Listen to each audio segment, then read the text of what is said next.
ఎందుకు అవాయిడ్ చేస్తున్నావు, కాల్స్ ఎందుకు లిఫ్ట్ చేయవంటే ఈ చిన్న చిన్న కారణాలు చెప్పేవాడు.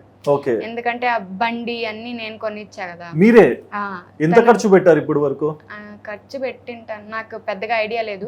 బై హ్యాండ్ క్యాష్ మనీ కూడా ఇచ్చేదాన్ని నేను తన దగ్గరకు వచ్చినప్పుడు. 3 లక్షలు మేబీ ఉండొచ్చు, 4 ఉంటది, 5 ఉంటది. అబ్బా. బైక్ డౌన్ పేమెంట్ కట్టే నేను తీసుకున్నా. మీరే కొనిచ్చారు? ఫోన్, బైక్, ఇల్లు? ఫోన్ నేను కొనిలేదు, కానీ దాని ఈఎంఐ నేను పే అదే చేసి ఈఎంఐ అంతా మీరే కడుతున్నారు కదా? కడుతుండేదాన్ని.